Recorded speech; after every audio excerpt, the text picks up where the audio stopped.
Secretária, a senhora colocou mais cedo que acerca da questão da imunidade de rebanho, e a senhora colocou que não fazia a defesa de forma indiscriminada. Em quais situações a senhora defende? Eu nunca fiz a defesa da imunidade de rebanho. Quando eu me referi no vídeo que o senador Renan trouxe aqui, eu me referi às crianças. Nós não precisávamos, e aí eu insisto na minha defesa enquanto pediatra, o prejuízo que nós causamos às crianças brasileiras, ele é indizível. Crianças que foram privadas da escola, da merenda escolar, crianças que sofreram mais violência doméstica, crianças com um aumento do número de casos de estupro. A gente vai documentar isso. Ou seja, a imunidade de rebanho para criança a senhora orienta? Não, quando a gente fala de imunidade, é as crianças permanecerem indo para a escola, senadora, porque o risco delas adquirirem a doença é 37,5 vezes menor do que dos adultos. Mas as crianças não vão para a escola sozinhas, secretária. Ela tem todo um corpo docente para poder funcionar.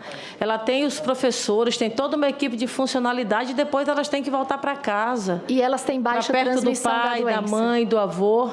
E aí a gente pode isolar os casos mais graves, a gente pode isolar os nossos idosos. Existem muitas medidas, senadora, que nós podemos juntos discutir para a Covid, mas a gente precisa ter medidas estratégicas, não medidas reativas, políticas de apagar incêndio. O lockdown, por exemplo, foi adotado muitas vezes de forma completamente inadequada, quando a gente tem milhares de publicações mostrando que essa medida pode ser inefetiva. A própria Organização Mundial de Saúde, que recomendou o lockdown, hoje diz que ele pode ser responsável pela fome e pela miséria. Então, na Covid, tudo é incerto. Nós precisamos discutir, porque a ciência, quando se fala em evidência na Covid, são construções diárias. Secretária, a senhora está falando de uma situação econômica, é bom a gente lembrar que nós temos hoje no Brasil 450 mil pessoas que de fato não podem mais comer porque morreram, secretária. Esse é um retrato, e a Organização Mundial da Saúde, todos os órgãos científicos do mundo, e a senhora, como uma estudiosa do assunto, sabe disso, a recomendação é o elementar, é distanciamento social, é o uso de máscara e uso de álcool gel. A hidroxicloroquina, que Vossa Excelência ainda insiste até hoje nela, foi constatado pelos vários estudos ao longo dos últimos meses a sua ineficiência. E a senhora insiste ainda na aplicação desse mesmo medicamento.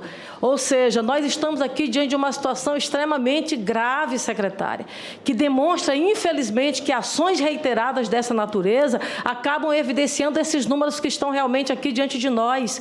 Eu queria fazer uma pergunta à senhora aqui. A senhora senta com o presidente da República para tratar de questões relativas à sua pasta? Não, senhora.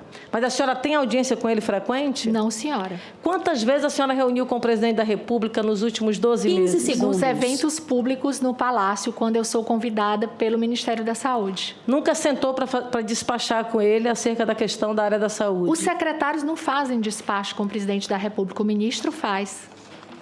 Certo, a minha pergunta é exatamente se a senhora teve ou... E eu só queria, se a senhora me permitir... Só para finalizar uma pergunta, e a senhora pode falar no final? Pois não.